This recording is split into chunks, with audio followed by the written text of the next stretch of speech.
안녕하세요. 사연 읽어주는 남녀입니다. 오늘도 와주셔서 감사드리며 오늘의 사연 시작하겠습니다. 안녕하세요. 저는 사랑하는 남편을 하늘로 보낸 30대 여성입니다. 아들을 낳고 2년의 짧은 결혼 생활 중 느닷없는 사고로 남편은 먼저 저 세상으로 갔어요. 함께 차를 타고 있었던 저와 아들은 천운으로 살아남았지만 그 운이 남편에게는 닿지 못했죠. 아니면 사고 순간 남편이 자기가 가지고 있던 모든 운을 저희 모자에게 주었던 것 같아요. 사고 이후 그 충격으로 저는 지금도 그때의 기억이 거의 없습니다. 지금 생각하면 살아남으려고 본능적으로 그때의 기억을 다 지워버린 것 같아요. 남편을 잃었다는 사실만으로도 너무 괴로워 몇 년 동안 살아도 사는 것 같지 않게 살았거든요. 아마 사고 당시의 기억이 온전히 남아 있었더라면 전 아마 바로 남편을 따라갔을지도 몰라요. 사고 후 외상 증후군으로 그 후 차를 탈 때마다 너무 공황 증상을 겪기도 했고 극도의 우울증으로 벼랑 끝에 선 적도 여러 번 있었죠. 그때마다 저를 사력을 다해 붙들고 있었던 건 제 아들도 아닌 제 가족이었습니다. 지수야, 점심 안 먹었어? 엄마가 다 차려놓고 갔잖아. 왜 안 먹었어? 생각 없어. 생각이 없어도 시간이 되면 그냥 음식을 먹으라고 했잖아. 너 또 실려가고 싶어서 그래? 엄마 쓰러지는 걸 보고 싶어서? 생각나면 먹을게. 나 좀 신경 쓰지 마. 생각 안 나면 영영 안 먹고? 너 어쩌려고 그래? 이제 유준이도 5살이야. 지금까지는 유준이가 어려서 괜찮았다 치자. 너 계속 유준이한테 그런 모습 보여줄 거야? 엄마 노릇 안 할 거냐고. 평소 엄마는 제가 뭘 하든 다 이해해주고 넘어가 주셨지만 열에 한 번은 그렇게 화산 폭발하듯 터질 때가 있었어요. 엄마도 보다 못해 답답한 마음에 그러셨겠지만 그럴 때마다 전 그냥 땅속으로 꺼지고 싶은 마음뿐이었습니다. 자식이고 뭐고 살고 싶지도 않고 앞으로도 살아갈 이유가 없는 사람에게 그깟 밥 한 끼가 대수겠어요. 모성애가 없다 손가락질 하실지도 모르겠지만 저는 그때 아들이 보이지도 않았습니다. 4년이 지났는데도 여전히 전 사고 시점에 살고 있었고 잘 때마다 남편을 하늘로 보내고 있었거든요. 언니, 미숫가루 타왔어. 밥 넘기는 게 싫으면 이거라도 마셔. 고마워. 유준이는 방금 장난감 가지고 놀다가 잠들었어. 아빠가 재우고 막 나오시더라. 고마워. 얼른 마셔. 내가 컵 가지고 나갈게. 여동생은 일부러 제가 미숫가루 한 잔을 마실 때까지 기다렸다가 컵이 빈 것을 보고서야 방문을 나섰습니다. 방안이 비로소 다시 고요해지면 전 모로 누워 있다가 눈을 감았어요. 차라리 영영 눈을 뜨지 않았으면 좋겠다고 생각하면서요. 지긋지긋하다, 불필요하다고 생각하면서 가족과 함께 사는 건 저도 살고 싶어서였습니다. 그 집에서 벗어나는 순간, 나를 누구도 감시하지 않는 곳으로 가는 순간, 전 언제든 삶을 놓을 준비가 되어 있었으니까요. 그러니 가족이 아니었으면 전 아마 살지 못했을 거예요. 그리고 사고 직후에 비하면 많이 좋아진 것이었어요. 그때 5일 동안 물 한 모금 마시지 않다가 병원에 실려간 적도 있었는데요. 그때 그런 생각이 들더라고요. 5일 동안 아무것도 하지 않고 죽는 것과 외출을 치고 집으로 돌아오는 길에 교통사고로 죽는 것, 그중 무엇이 더 허무한 죽음일까 하는 생각이요. 전 아무리 생각해도 남편의 교통사고가 더 허무하고 이해가 되지 않았습니다. 대체 세상은 어떻게 설계가 되어 있기에 내 남편이 그렇게 가야 했을까 싶었으니까요. 한 번씩 시부모님께서도 찾아오셨어요. 평소엔 연락만 하시다 남편 기일이 되면 저희 친정까지 찾아와 저를 보고 가셨죠. 지수야, 아버지가 너 좋아하는 복숭아 많이 사왔어. 꼭 챙겨 먹어. 알았지? 네, 감사합니다. 아휴, 왜 이렇게 말랐어? 작년보다 더 마른 것 같네. 밥은 제때 먹고 있는 거야? 눈밑 꺼진 것 좀 봐. 지수야, 4년이야. 너 이러고 있는 거 상원이가 보면 하늘에서 가슴이 얼마나 미어지겠니? 나도 산다. 자식 보낸 나도 살아. 그러니 너도 살아야지. 유준이 많이 컸더라. 그러고만 있지 말고 간 사람은 얼른 털어버리고 너도 새 인생 살아. 언제까지 그렇게 있을 거야? 사돈 마음 미어지는 건 생각도 안 해? 유준이도 사돈 처녀한테 맡겨놓고 애 엄마 노릇 다 시키고 자식 남은 순간 네 인생 아니다. 너 인생은 포기하더라도 유준이 생각해서 유준이 엄마로만이라도 살아. 왜 그래요, 당신은? 안 그래도 마음 힘든 애한테. 아, 그럼 언제까지 이러고 있을 건데 안 살 거야? 죽기라도 할 거야? 나도 살아, 나도. 지금 유준 애미 너보다 내가 더 죽고 싶은 심정으로 살고 있다고. 벌은 나중에 죽어 내가 다 받으마. 넌 이 악물고 살아라. 어떻게든 살아야지. 그만해요, 그만해. 애 얼굴 보고 싶어서 온 걸 올 때마다 괜히 왔다 싶어. 가요, 가. 아휴, 사돈, 저희 이만 가볼게요. 벌써 가시게요? 저녁이라도 드시고 가세요. 염치 없게 저희가 어떻게 여기서 밥을 먹습니까? 이렇게 지수랑 유준이 볼 수 있게 문 열어주신 것만으로도 감사하죠. 아니, 그럼 조금만 기다리세요. 좀 싸드릴게요. 어차피 우리끼리는 다 먹지도 못해요. 잠시만요. 부산스럽게 오가는 사람들 속에서 저는 그저 눈물만 뚝뚝 흘렸습니다. 여동생이 와서 눈물을 닦아주었고 시부모님이 갈 때까지 그저 망부석처럼 앉아만 있었죠. 사돈 어른께서는 언니 빨리 정신 차리고 일어나시길 바라는 마음에서 하신 말씀인 거 알지? 너무 속상해하지 마, 언니. 괜찮아, 지영아. 나 좀 쉴게. 유준이 좀 부탁해. 엄마. 유준아, 엄마 졸려서 먼저 잘게.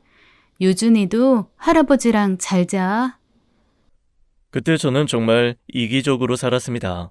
하지만 남편의 기일에 단 한 번도 납골 땅에 가보지 못할 정도로 그 일이 저한테는 너무 버겁더라고요.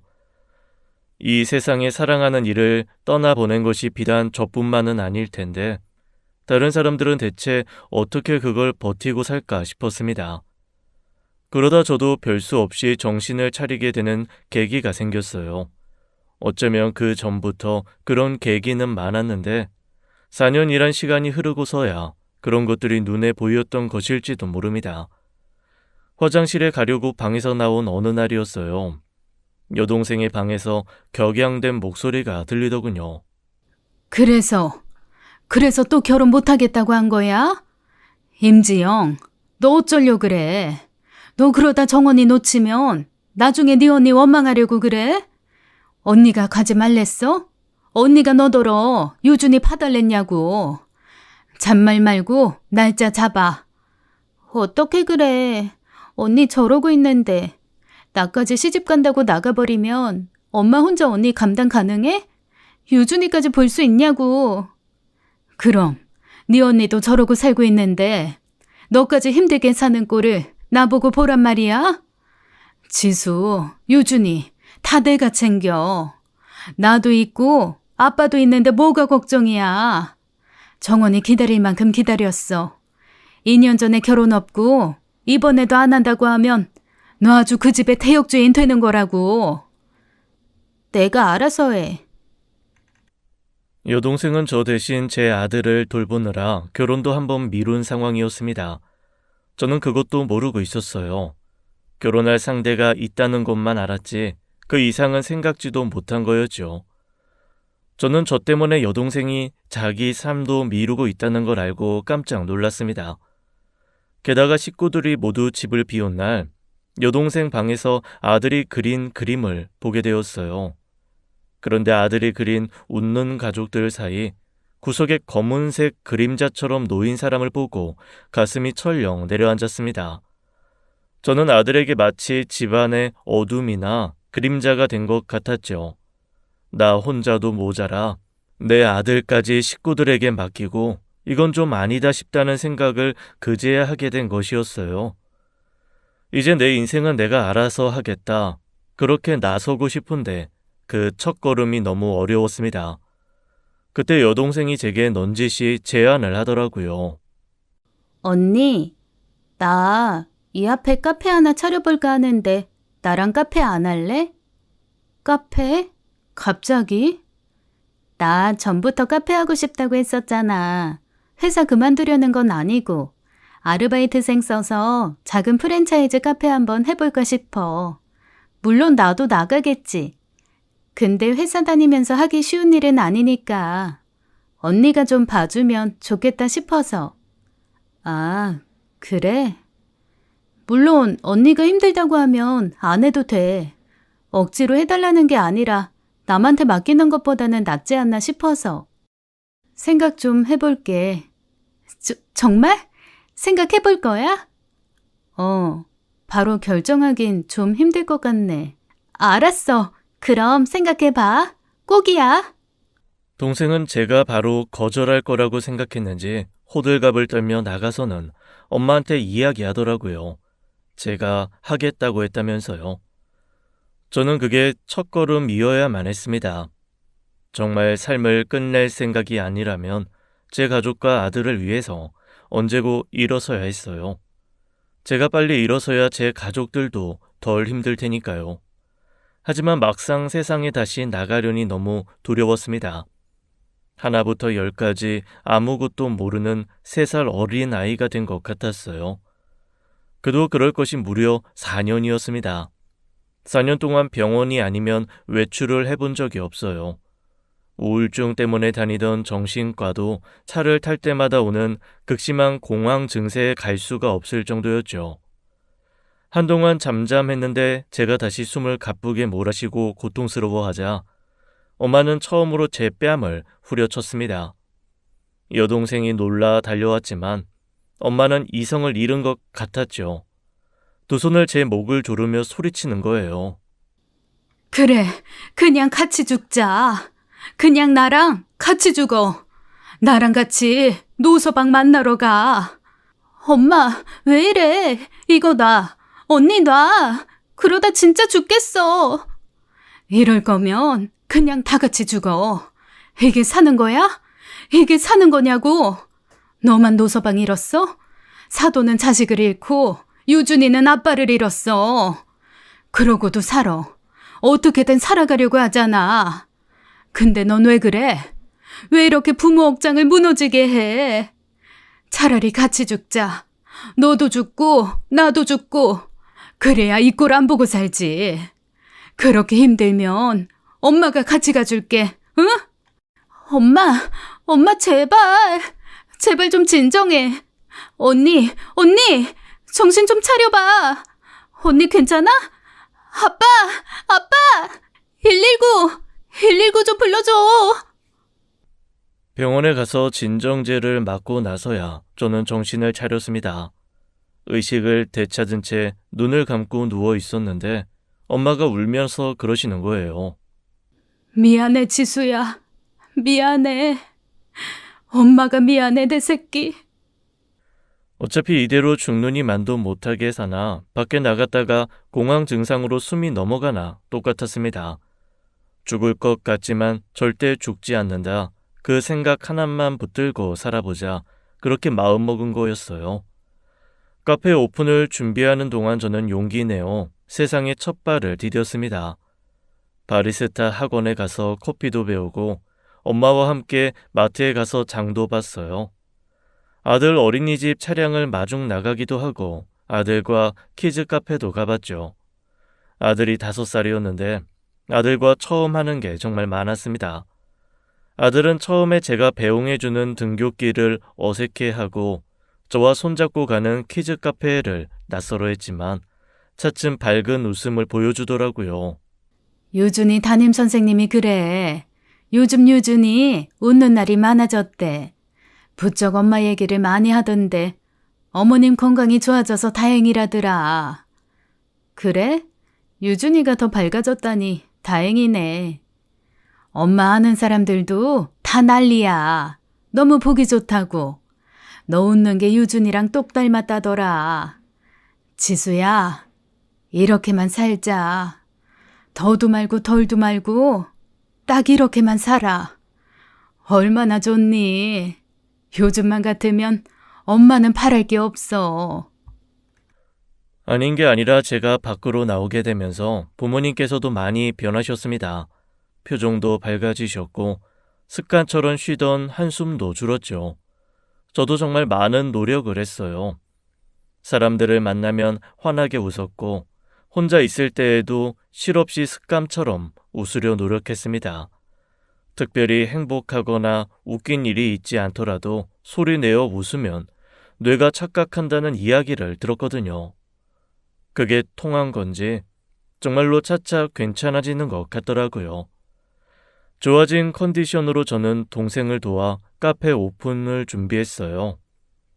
동생이 카페 오픈과 동시에 결혼 준비까지 시작되어 정신없는 나날을 보내고 있었거든요.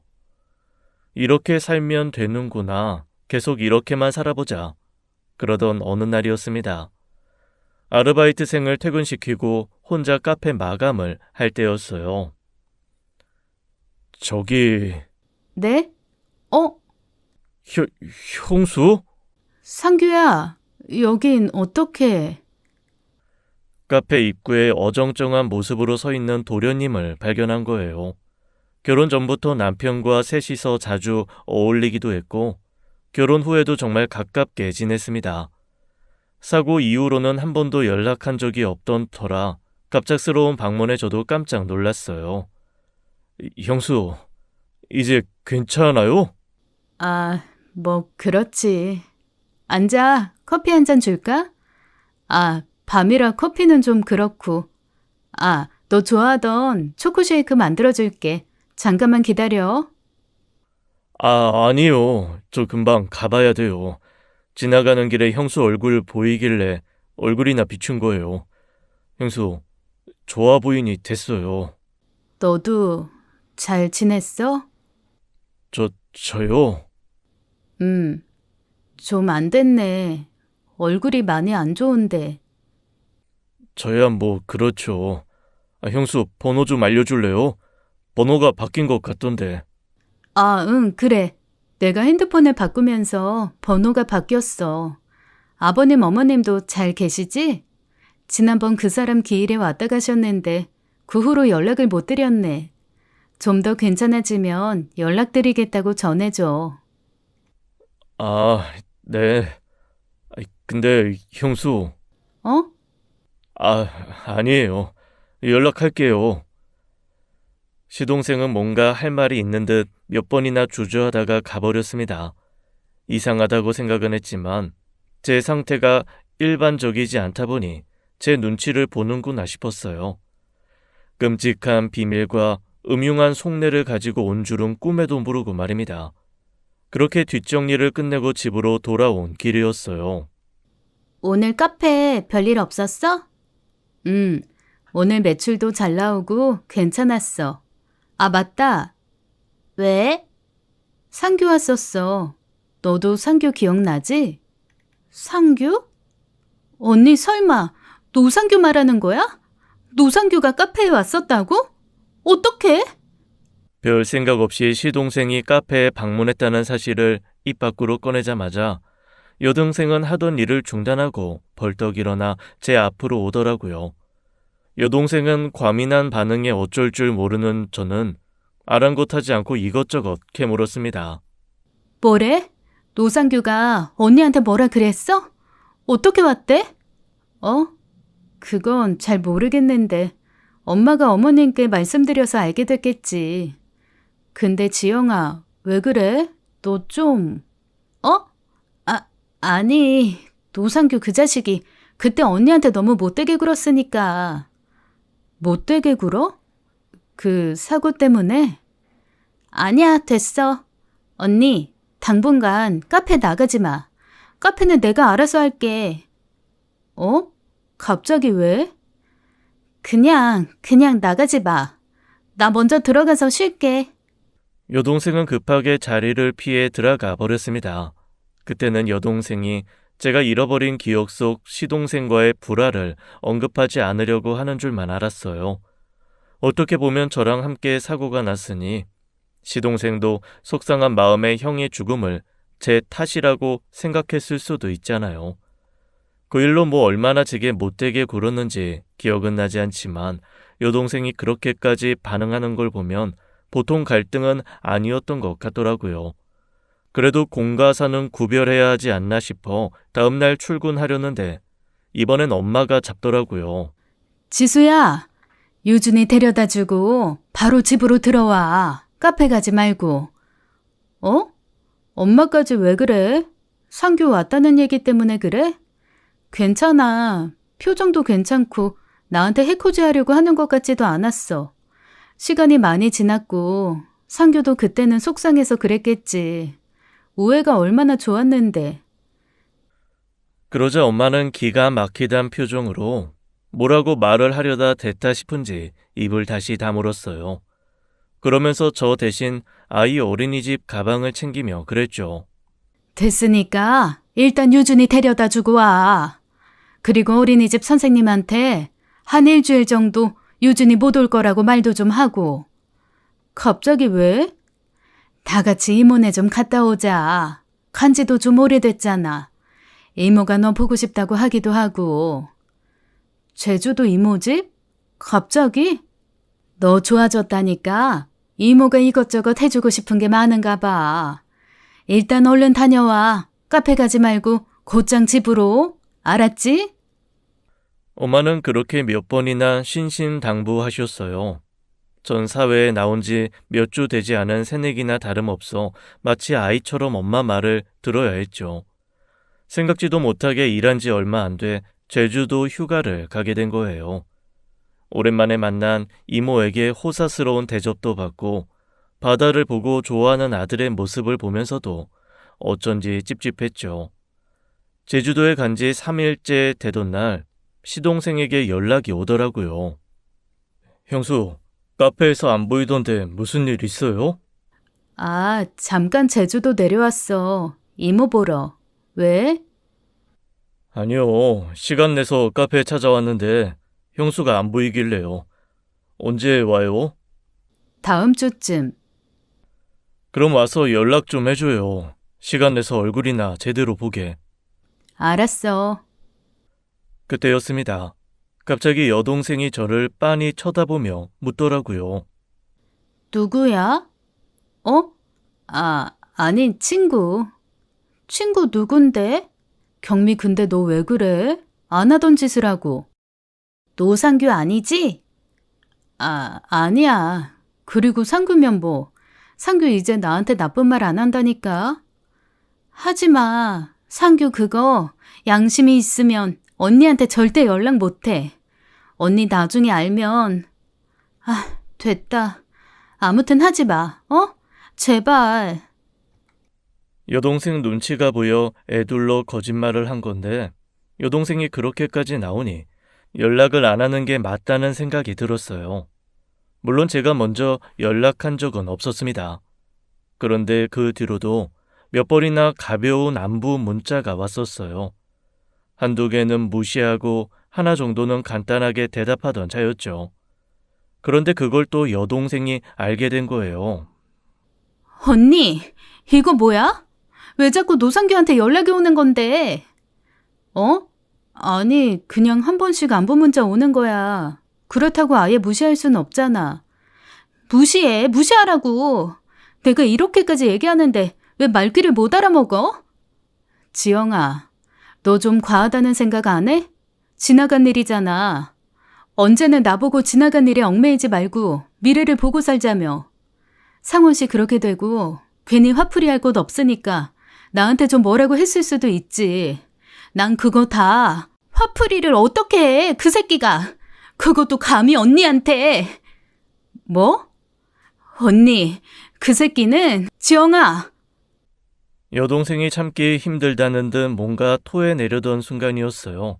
갑자기 엄마가 다급하게 여동생 앞을 막아서는 겁니다. 그제야 여동생도 정신을 차린 듯 입을 꾹 다물었죠.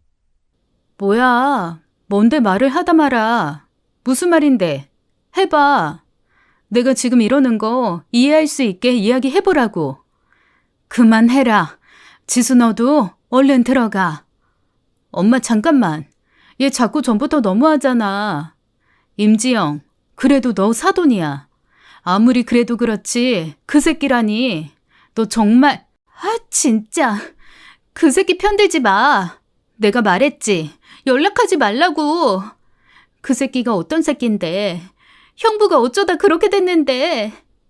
지영아, 그만해. 그만해, 제발. 그게 무슨 말이야? 상원 씨가 왜? 상규가 뭘 어쨌는데. 그 새끼가 사고 낸 거잖아. 그 새끼가 몰던 차가 운전석 박아서 그렇게 된 거잖아. 참 신기한 일이지요. 그 전까지만 해도 백지처럼 아무것도 생각이 나지 않았는데 그 순간 드문드문 지난 날이 떠오르는 거예요. 사고 장면이 아예 머릿속에서 지워졌었는데 느닷없이 돌진한 차에 남편이 순식간에 눈앞에서 사라지던 그 장면이 떠오르는 겁니다. 저는 그 자리에서 쓰러졌어요. 정신을 차렸을 땐 아무도 없는 빈방이었죠. 눈을 뜨자마자 저는 여전히 제자리 걸음 중이었다는 걸 느꼈습니다. 방에서 나오는 순간 앞서 나아가고 있다고 생각했는데 저는 다시 구렁텅이로 빠져든 기분이었어요. 지수야, 정신이 좀 들어? 엄마, 그래, 괜찮아. 지영이가 많이 미안해하더라. 다시는 꺼내지 않기로 한 얘기인데 자기도 많이 답답했던 모양이지. 대체 어떻게 된 거야? 나 아직 기억이 잘 안 나. 우리가 타고 있던 차를 상규가 받았다는 거야? 기억하지 마. 기억하지 않아도 돼. 떠올려봤자 괴로운 기억을 뭐하러 떠올려. 잊자. 다 잊어버리고 살자, 지수야. 말해줘. 이미 알아버렸는데 어떻게 잊고 살아. 이렇게 된 거 제대로 알아야겠어. 괜찮아졌다고 생각했는데 돌아서면 다시 제자리인 거 못 견디겠어. 난 평지를 마음껏 달리고 있다고 생각했는데 정신 차려보면 모래늪에 빠져서 허우적거리는 것 같아. 내가 놓치고 있는 게 뭔지, 내가 필사적으로 잊으려고 했던 그 기억이 뭔지 알고 싶어. 엄마는 간곡한 제 부탁에 한숨을 푹푹 내쉬다가 결국 어렵게 입술을 떼셨습니다. 그리고 엄마 입에서 나온 그 사고의 진실에 저는 차갑게 얼어붙고 말았죠. 무슨 사정인진 나도 전부는 몰라. 네가 말해줘야 아는 것들이라. 그 사고 있기 며칠 전부터 노서방 표정이 영 안 좋았었어. 무슨 일이냐고 물었더니 네가 시동생 일이라고만 했지.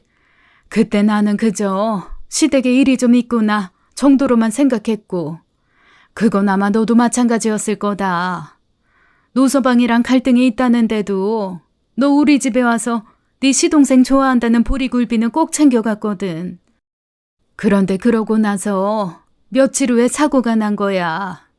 너네가 유준이 데리고 나갔다가 늦은 밤 돌아오는 길이었는데 느닷없이 차가 돌진해 노서방을 덮친 거지. 너랑 유준인 그나마 뒷좌석에 있어서 천운이었어. 운전석은 차가 형체도 없이. 아휴, 지수야. 그때 네가 그랬어. 병원에서만 정신만 차리면 노상규 악에 받쳐 울부짖었다. 눈만 뜨면 노상규 이름만 불러대고 괴로워하다가 정신 차리길 여러 번이더니 어느 날은 눈을 딱 떴는데 조용한 거야. 사고에 대한 기억이 사라져버린 거지. 그래서 수사가 지지부진해지긴 했지만 우리는 차라리 다행이다 싶었어. 그때 너는 차마 눈 뜨고 못 보겠다 싶은 상태였으니까. 가족들은 제가 기억을 다시 떠올리는 게 두려웠다고 했습니다. 기억이 없는 채로도 남편이 세상을 떠났다는 사실만으로도 반송장처럼 살았는데 사고의 진실을 떠올리는 순간 저마저도 영영 놓칠 것만 같은 두려움이 있었대요. 그래서 그 후로 철저하게 남편의 죽음에 관한 이야기도 하지 않았답니다. 시동생은 당시 면허 취소에 해당하는 음주운전으로 3년을 복역하고 나온 것이었어요.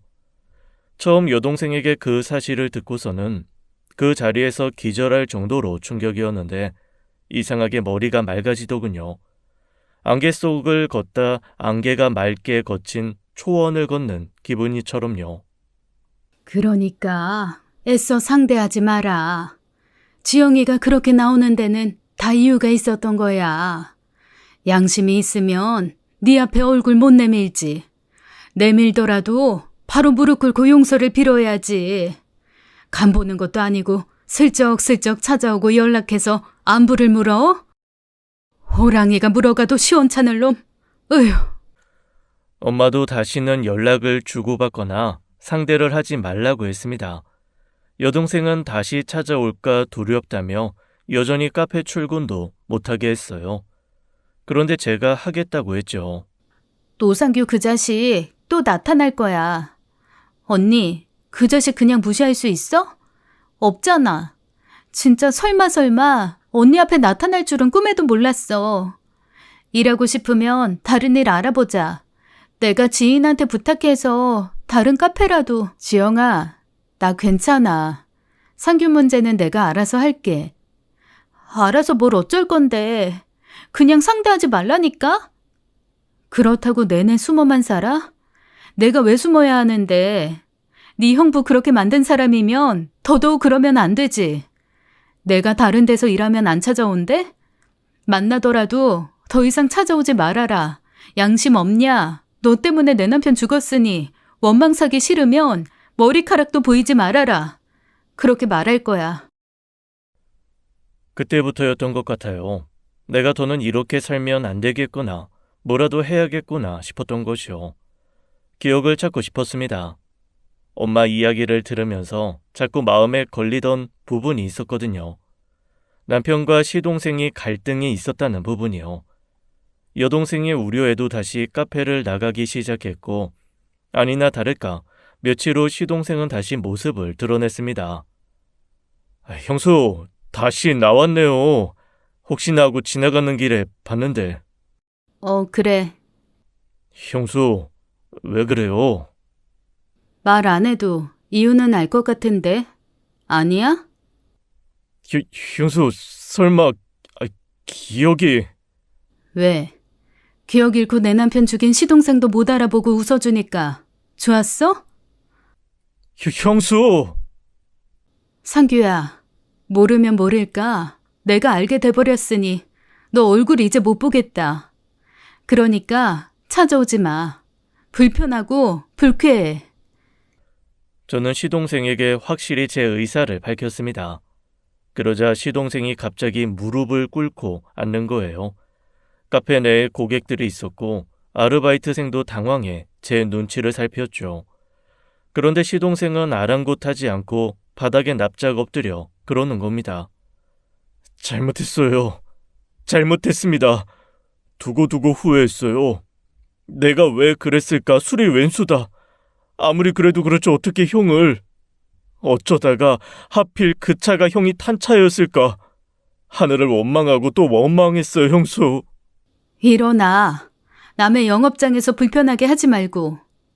용서해달란 말은 안 합니다. 어떻게 용서할 수 있겠어요. 하지만 제발 나타나지 말라, 그런 말씀은 하지 마세요. 죽을 때까지 사죄하는 마음으로 살겠습니다. 형수랑 유준이 위해서 뭐든 할게요. 제발 제게 기회를 주세요, 형수. 시동생은 그날 동생의 카페 바닥에 엎드려 서럽게 울었습니다. 고객들은 뭐라 말도 못하고 숨죽여 눈치를 살피며 지켜보고만 있었죠. 죽도록 미웠습니다. 저 인간만 아니었으면 남편이 저 세상에 가는 일은 없었을 텐데, 세상에 다른 사람도 아니고 술에 취한 동생 차에 저 세상에 가다니 얼마나 원통할까 억장이 무너졌지요. 결국 매장에 엎드려 서럽게 울기만 하는 시동생을 두고 저는 나와버렸어요. 보고 싶지 않았지만 후회와 참회로 가득한 그 눈물을 이해하게 될까봐, 저도 모르게 시동생을 용서하게 될까봐 걱정이 되기도 했거든요.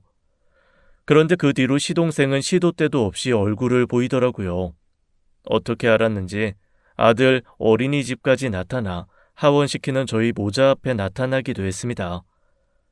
유준아, 너 유준이야? 정말 많이 컸구나.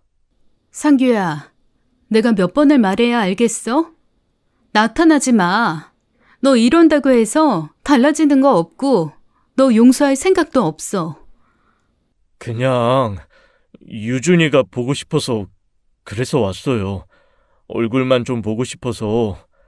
형 많이 닮았네요.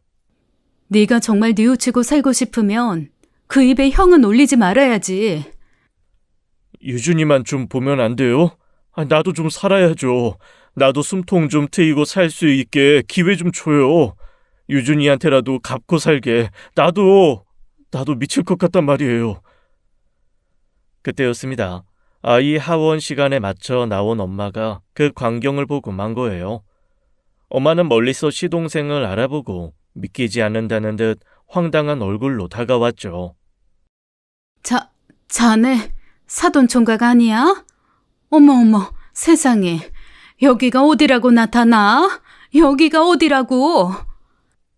사돈 어르신. 당장 안 꺼져? 당장 꺼져. 당장! 다신 우리 애 앞에 나타나지 마. 우리 손주 앞에 나타날 생각 꿈에도 꾸지 마. 엄마는 귀신 쫓듯 시동생을 쫓아버리고 별 수 없이 시동생은 사라졌습니다. 그런데 저는 후련하지가 않더라고요. 이상하게 자꾸만 뭔가 놓치고 있다는 생각이 들었거든요. 내가 놓치게 있는 게 뭘까? 여러 날 고심하던 전 처음으로 남편이 있는 납골 땅에 가봤습니다. 안 가던 곳에 가면 괜히 걱정을 끼칠까 싶어 집에는 말도 하지 않고 어렵게 나선 길이었어요. 물론 쉬운 일은 아니었습니다. 그곳까지 택시를 타야 했는데 차에 오르기도 전부터 식은땀이 났으니까요. 그렇게 처음으로 남편을 찾아갔어요. 저 세상 가고 나서 한 번도 만나러 오지 않았던 저를 원망했대도 어쩔 수 없었죠. 그 사람의 죽음을 인정하는 것만큼 제게 힘든 일은 없었으니까요. 상원 씨, 나 왔어. 조심스레 4년 만에 인사를 건넸지만 돌아오는 답은 없었습니다. 저 작은 단지 안에 내 남편이 들어있다는 것을 몇 번을 봐도 받아들이기 힘들 것 같더라고요. 그런데 그때 남편 봉화남 속에 든 남편의 사진을 보는 순간 전 어떤 기억 하나가 떠올랐어요. 남편이 사진 속 그 옷을 입고 있었던 날이었죠. 그때 남편은 굉장히 불쾌한 얼굴로 퇴근했었습니다. 왜 그래? 회사에서 무슨 일 있었어? 아니야. 상규 때문에. 상규? 도련님이 왜? 이 자식이 사고 제대로 쳤어. 아버지 어머니 아시면 난리 나실 텐데. 왜? 무슨 일인데 그래? 아니야, 내가 알아서 할 일인데 당신은 신경 쓰지 마. 유준이는? 오늘 내내 열이 안 떨어져서 병원 가야 하나 했는데 마침 열이 뚝 떨어져서 잠들었어. 고생했네.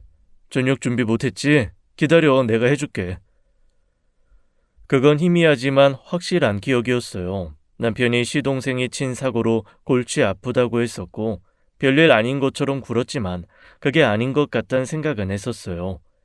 남편 성격에 어지간한 일은 웃어 넘기거나 대수롭지 않게 생각했는데 그 사람이 그렇게 심각한 표정으로 이야기한 걸 보면 대단한 문제였던 거죠. 아니나 다를까 며칠 후 남편은 자다 말고 한밤중에 안주도 없이 술을 마시고 있었어요. 왜 그래? 상규 문제 심각한 거야? 돈 좀 빌려달래. 돈? 갑자기 무슨 돈? 도박을 했다나 봐. 아버지가 상규 앞으로 살라고 둔 오피스텔 그거 건드려서. 뭐? 아니, 그게 말이 돼? 어차피 그거 아버님 명의인데 어떡해?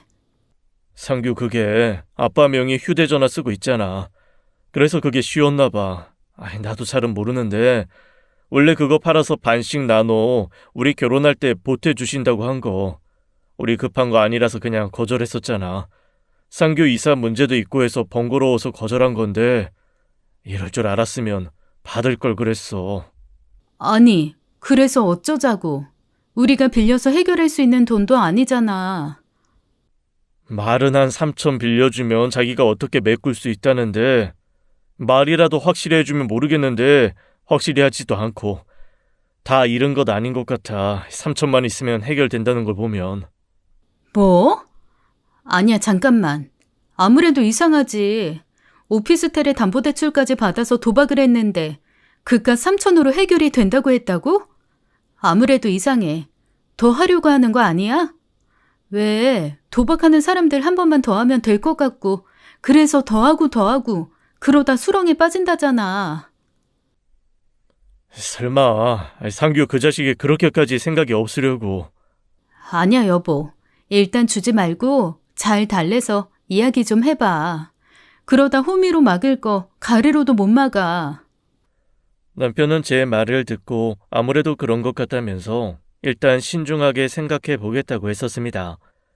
그때 기억이 선명하게 떠올랐는데 그 이상은 떠오르지 않더라고요. 그 뒤로 어떻게 됐더라. 그래서 남편이 돈을 해줬던가 안간 힘을 다해 떠올리려 애를 쓰던 중이었죠. 갑자기 전화 벨소리가 울려서 보니 시동생인 거예요. 순간 심장이 쉬지 않고 쿵쾅댔고 사진 속 남편과 눈이 마주친 순간 또 하나의 기억이 떠오르기 시작했습니다. 그건 저에게 온 전화였어요. 형수가 돈 빌려주지 말라고 했어요? 상규야, 무슨 일인지 제대로 털어놓아야 형도 나도 널 돕지. 무턱대고 계획도 없이 3천만 원만 달라고 하면 우리가 뭘 믿고 그 큰 돈을 줘? 진짜 급하다고요. 3천만 원만 주면 다 해결될 일인데 왜 형수가 끼어들어요? 형수 돈이에요? 나 형한테 빌려달라고 한 거라고요. 너 왜 그래? 왜 안 하던 짓을 하고 그래? 도박이 무섭다더니 정말 무섭네. 어떻게 사람이 그렇게 변해? 너 말투 그거 뭐야? 그만둬. 너 지금 그 3천만 원으로 또 도박하려고 하는 거 아니야? 씨발 3천만 원만 있으면 바로 원금 찾을 수 있는데 형수 때문에 못 찾으면 책임질 거예요? 그게 어떻게 내 탓이니? 너가 처음부터 그런 짓을 하지만 않았어도 됐을 일인데. 너 형한테 쓸데없는 소리 하지 마. 그럴 돈 있으면 차라리 불우이웃이나 돕지. 너 도박하라고 줄 돈 없으니까. 이 미친년이 진짜. 얼마나 악에 받쳐 소리를 지르던지 그 소리가 휴대전화 밖으로 다 나왔었어요. 놀란 남편이 전화를 빼앗아 들었고 한참 실랑이를 벌이며 남편도 엄청 화를 냈죠. 그런데 남편이 붙들고 있던 전화기 너머에서 죽여버리겠다. 내가 형수 죽여버리기 전에 돈 내놔라는 말을 하더라고요. 놀란 저희 부부는 서로 바라보며 눈을 마주치지 못했습니다. 남편과 다르게 유흥을 좋아하고 활동적이긴 했지만 그런 모습을 보인 적은 한 번도 없었어요. 친구들과 싸우는 등 어렸을 때부터 자잘한 사건 사고를 치긴 했어도 심성 자체가 나쁜 애도 아니었고요. 남편보다 기껏 3살 어린 시동생이었지만 제 남동생이라고 생각하고 잘 챙겼었습니다. 그러니 얼마나 놀랐겠어요. 심장이 쉬지 않고 뛰었고 솔직히 두렵기도 했죠. 남편이 불같이 화를 내며 다시는 전화하지 말라고 엄포를 놓고 끊었어요. 그렇게 다음 날 모처럼 시흥에 사는 친구네 부부의 집들이에 들렀다가 늦은 밤 돌아오는 길이었습니다. 저는 카시트에 눕혀놓은 아들 때문에 남편 뒷좌석에 타고 있었죠. 그러다 집 근처 사거리에 이르렀을 때였어요. 무심코 돌린 시선이 닿은 곳에 시동생 차량이 있다는 걸 눈치챘죠. 당시 시동생 차량이 붉은 계열이라 눈에 확 띄는 색이었거든요.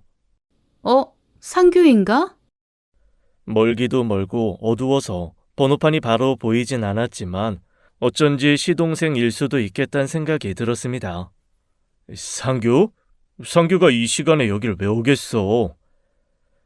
남편은 제 말을 들으면서 바뀐 신호에 따라 출발하기 시작했습니다. 그런데 그때 측면 갓길에 세워져 있던 그 차량이 천천히 저희 쪽으로 움직이는 게 보였어요. 하는 순간 운전석에 앉아 있던 시동생을 보았고 그때 시동생의 표정이 떠올랐죠. 바로 전날 죽여버리겠다고 했던 그 목소리와 함께요. 그때 남편이 차량을 멈추지 않고 앞으로 나갔더라면 저와 제 아들이 저 세상으로 갔을 겁니다. 측면으로 차량이 돌진해 온다는 걸 안 순간 남편이 그 자리에서 차량을 멈춰버렸어요. 아무래도 남편 계산으론 앞으로 더 나아가봤자 차량 뒤편을 쳐서 저와 아들이 위험해질 거라 판단했던 겁니다. 순간의 판단이 미래를 결정한다고 하잖아요. 그 자리에서 멈춰버리는 바람에 시동생의 차량이 남편이 앉아있던 운전석으로 정확하게 때려 박혔던 겁니다. 그 사고 순간이 거짓말처럼 떠오르더라고요. 그러니까 그건 결코 우연에 의한 사고 같은 게 아니었던 거예요. 우발적인 것도 아니었고요. 시동생의 계획된 범죄였던 겁니다. 하나, 시동생이 술에 취해 간과했던 게 있다면 본인 역시 죽을 수도 있었다는 거였던 거예요. 나중에야 알게 되었는데 그 사건으로 시동생도 6주간 병원 신세를 져야 했답니다. 머리를 옆 유리에 크게 박아 그 자리에서 사망한 남편에 비하면 갈비뼈 골절과 뇌출혈은 아무것도 아니었지만요. 그때 재판도 여러 날이 소요되었고 남편이 사망하는 바람에 꼼짝없이 실형을 산 것이었죠. 음주운전 치사상죄로요. 하지만 그건 정말로 실수에 의한 사고일 경우에 해당하는 제목이잖아요. 모든 기억이 되살아나 머리가 어지러질 무렵 전화 벨소리가 끊기고 문자 메시지가 도착했습니다. 형수, 이번 아버지 생일날 유준이 데리고 와요. 오랜만에 다 같이 식사라도 해요. 중으로 온몸에 피가 끓는 기분이 들었습니다. 차라리 아무것도 모른 채 잊고 사는 게 나을 거란 생각이 들 정도로요. 그래서 본능적으로 잊고 살았던 겁니다. 사지를 다 찢어 죽여도 시원찮았으니까요. 음주운전 사망사고로 3년이요. 어림도 없었습니다. 찢어 죽일 수 없다면 평생 감옥에서 썩어야 하는 인간이 벌써 사회에 나와 돌아다니고 있었어요. 그건 분명 계획된 일이었습니다. 우발적인 범죄라고 볼 수도 없었죠. 제가 돈을 빌려주지 않는다고 죽여버리겠다고 분명히 말했으니까요. 확실히 저를 노렸던 범죄였고 적을 죽이려고 했던 사람이 아무렇지 않은 척 내 앞에 나타난 거예요. 시동생의 태도는 진심으로 보기 어려웠습니다. 그럼 애초에 제 앞에 나타나지도 못했을 거예요. 전 고민 끝에 그 시아버님 생신 식사 자리에 참석했죠. 뭐라도 해야겠다는 생각이 들었거든요. 여기까진 안 와도 되는데 제가 어떻게... 상규가 초대를 해서요. 상규가? 괜한 짓을 했구나. 안 그래도 힘든 사람을... 제발 정신 좀 차리고 살라던 아버님께서는 어쩐지 쩔쩔매고 계셨습니다. 아마 저희 엄마로부터 제가 사고 전말을 알게 됐다는 소식을 들었을 거예요. 아무리 큰 아들을 죽게 만든 사람이어도 아들은 아들이라고 남은 자식 하나 챙겨보려고 하는 것 같았습니다. 물론 두 분도 사고 전말을 100% 알고 계신 건 아니었어요. 엄마 말로는 당시 오피스텔 도박건으로 괴로워하던 시동생이 술을 마시고 사고를 냈고 하필 그때 우연히 저희가 타고 있던 차량을 박아 사고가 난 것으로 결론이 났다고 하더라고요.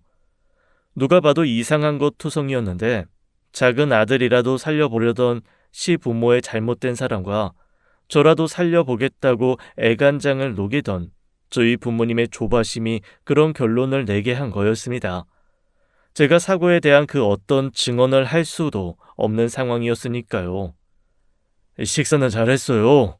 유준이도 데리고 오라니까 왜 안 데리고 왔어요?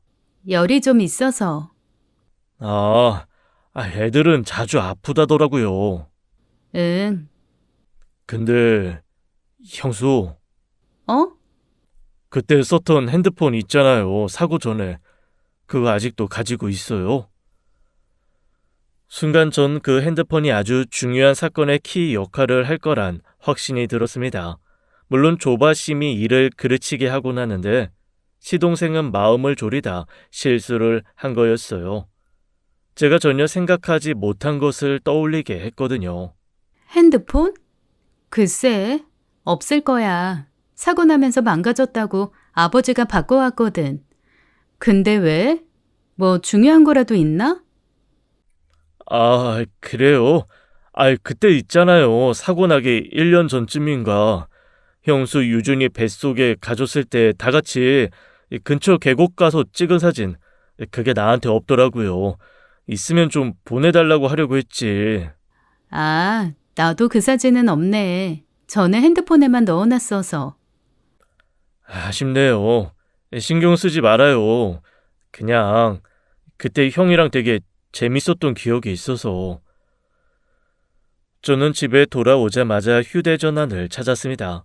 망가져서 바꾼 게 아니라 그 휴대전화 속에 남편 사진이 너무 많아서 바꾼 거였어요. 보고 싶지 않은데 자꾸 사진첩에 들어가 남편 사진 들여다보고 울게 되는 게 싫었거든요.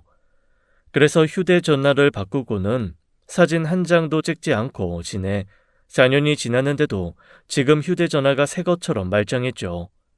충전을 시키고 저는 차분하게 휴대전화 속 기록을 훑었습니다. 그리고 제 예상대로 그때 시동생과 했던 통화 녹음이 그대로 남아있었죠. 이씨 미친년이 진짜? 야, 네가 뭔데? 네가 뭔데 나서서 지랄이야? 형수, 이러지 맙시다. 내가 한두 번이래요. 처음이잖아요, 처음. 야, 노상규 너 미쳤어? 어따 대고 욕이야, 욕은. 너 아주 진짜 돌았구나. 나 이거 그냥 못 넘어가. 당장 아버지한테 말씀드리고 말하기만 해. 나 지금 궁지에 몰린 쥐야. 뭐라도 있으면 다 물어뜯어버릴 상태라고. 내가 가만히 있을 것 같아? 나 아주 형수 죽여버릴 거야. 지금 당장 돈 안 보내면 형수 아주 이 세상에서 사라질 준비하라고 해. 이 새끼가 진짜. 너 다시는 나한테도 네 형수한테도 연락하지 마. 한 번만 더 연락해봐. 어디. 나는 뭐 가만히 있을 줄 알아? 그리고 딱 기다려. 아버지한테 말씀드려서 너 손발 묶어 그놈의 도박 꾼도 못 꾸게 할 테니까. 시동생의 증거를 찾을 생각으로만 녹음 파일을 열었다가 생각지도 못하게 남편 목소리를 마주한 저는 소름을 참을 수가 없었습니다. 그 자리에 엎드려 목 놓아 울었어요. 진짜 저를 죽이려고 달려드는 자기 동생을 봤을 그 마지막 순간에 남편은 무슨 생각을 했을까요? 무슨 생각으로 차를 세우고 그 고통을 감내했을까요? 불쌍해 미칠 것만 같았습니다. 인간이길 포기한 시동생 때문에 억울하고 허무하게 죽은 내 남편과 그런 남편을 잃고 살아야 하는 저와 제 아들의 인생이 너무나 불쌍해서 미칠 것 같았어요. 어떻게든 복수해야겠다 똑같이 죽여버릴 수 없다면 분하지만 법이 허락하는 한에서 확실한 벌을 줘야겠다고 생각했죠. 이걸 가지고 다시 경찰서에 가면 되나 뭘 어떻게 해야 할까 싶었어요. 다행히 제가 전혀 조사를 받을 수 없는 상황이다 보니 당시 사건은 시동생의 음주운전 치상죄만 다뤄줬습니다. 그러니 제가 다시 살인죄를 물어 집어넣을 수 있는 상황이 된 거였어요. 그런데 그로부터 며칠 후 시동생이 찾아온 겁니다. 아이를 등원시키고 돌아오는 길에 마주친 거예요. 오늘 형수랑 가고 싶은 곳이 있어서요. 어디? 형한테요. 형한테. 형수랑 같이 가서 용서 빌고 싶은데 같이 가줄래요? 그런 거라면 너 혼자 가도 되잖아. 형수라도 데려가야 형이 날 좀 더 예쁘게 봐줄까 싶어서. 지푸라기라도 잡고 싶어 그래요. 시동생 말에 저는 잠시 고민하다 준비하고 내려오겠다고 했습니다. 시동생은 잠자코 기다렸고 우린 그렇게 한 차를 타고 남편이 있는 곳으로 향했죠. 그때 저는 호랑이 입속으로 들어간 기분으로 조수석에 앉아 있었어요. 한참 아무 말 없이 달리던 시동생이 갑자기 다른 쪽으로 방향을 틀더군요. 이 길 아니잖아. 형한테 가기 전에 잠시 드라이브라도 할까 해서. 그럴 시간 없어. 근데요, 형수. 그때 형수가 했던 말이 좀 걸려서 궁금한 게 있거든요. 그때 내가 형수 핸드폰 찾았을 때요. 중요한 거라도 있냐고 물었잖아요. 무슨 의미로 한 말이에요? 심장이 터질 듯이 뛰었습니다. 그때 시동생이 제게 섣불리 지난 핸드폰에 대한 이야기를 해서 실수한 것처럼 저도 시동생의 목적을 간파하고 있었다는 신호를 보낸 셈이었어요. 애둘러 변명하려던 저는 그냥 간두었습니다. 그러자 시동생도 다 알고 있었다는 듯 피식 웃더라고요. 형수, 저요. 3년 동안 진짜 힘들었거든요. 근데 또 뭐 한편으로는 편하기도 했어요. 그때 내가 딱 중독이 되던 차라 뭐 어떻게든 감방 한번 가긴 갔었을 것 같기도 하고. 근데요, 내가 진짜 억울한 건 하나 있어요. 그때 진짜 대박 찬스였거든. 그때 3천이면 3억이 되는 아주 짜릿한 한 방이 있었거든. 그때 우리 아버지 오피스텔이 4억 5천짜리였으니까 적어도 내가 3억까지 메꿀 수 있었던 거예요. 말이 3억이지. 그 3억에 1억만 빼서 또 다시 굴렸으면 10억. 왜냐하면 딱 10배 정도가 보장됐거든. 그러니까 형수, 지금 형수가 무슨 짓을 했는지 이제 좀 알겠어요? 말도 안 되는 소리 하지 마. 그게 그렇게 쉬웠으면 4억 5천을 날렸겠어? 역시 형수는 생각이 짧아. 그때도 그랬거든. 아주 사람 안 달라게.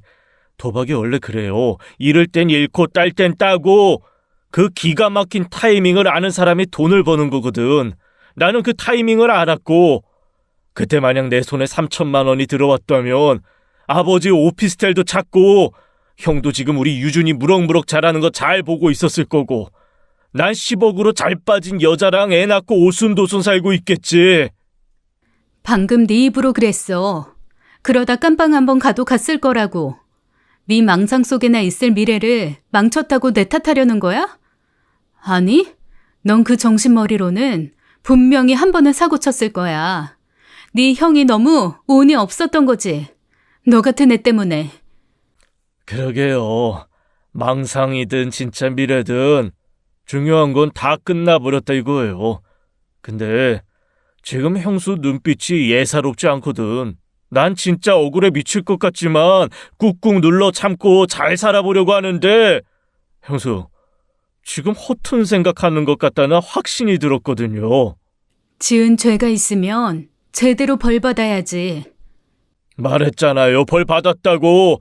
3년 동안 요양 잘하고 나온 사람을 또 요양 보낼 셈이에요? 내가 판단할 일 아니야. 법이 판단하지. 내가 보내고 싶어도 법이 허락해주지 않으면 힘들겠지. 노상규, 너야말로 허튼 생각하지 마. 내가 네 얕은 수 하나 못 읽고 이 차에 올라탔을 것 같아? 뭐? 그제야 시동생은 뭔가 이상하다는 걸 눈치챘습니다. 저는 출발하기 전 집으로 가서 여동생에게 이 사실을 모두 밝혔어요.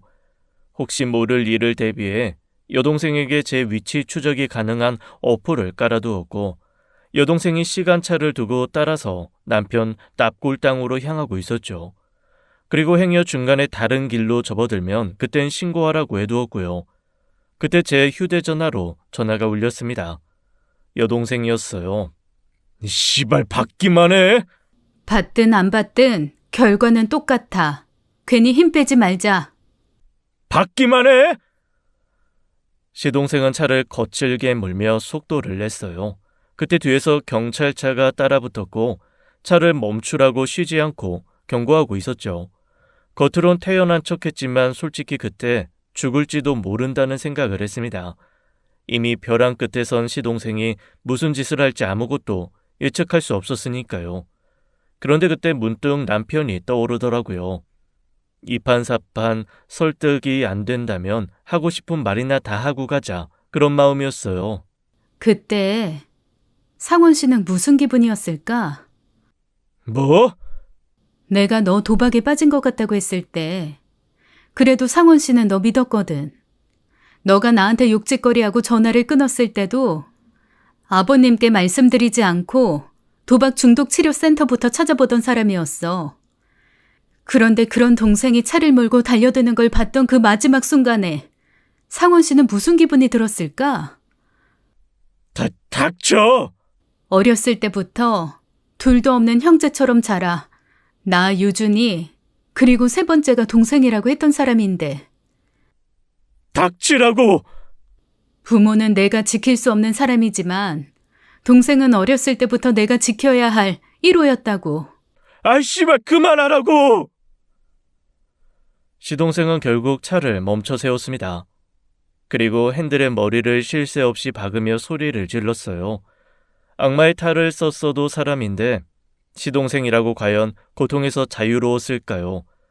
제가 남편의 마지막 순간을 잊기 위해 몸부림친 것처럼 시동생도 마찬가지였을 겁니다.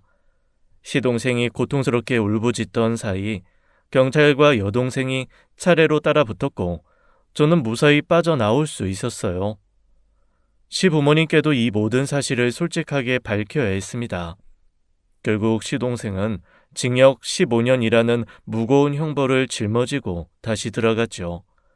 뿌린 대로 거둔다는 말처럼 살아가는데 가장 필요한 말이 또 있을까요? 인과응보가 제대로 실현되지 않으면 저 같은 사람과 제 아들 같은 아이들은 제대로 살 수가 없을 겁니다. 희망도 무엇도 없는 세상에서는 삶의 의욕도 목적도 찾을 수 없을 테니까요. 신기하게도 법적 공방이 완전히 끝난 지금 저는 불면증도 사라졌고 공황 증세도 많이 호전되었어요. 약을 먹지 않아도 우울감을 덜 느끼게 되었고 외출할 때에도 크게 어려움이 없습니다. 마주하지 않고 잊어버리려 했던 시간이 저를 더 힘들게 한 게 아닌가 싶어요.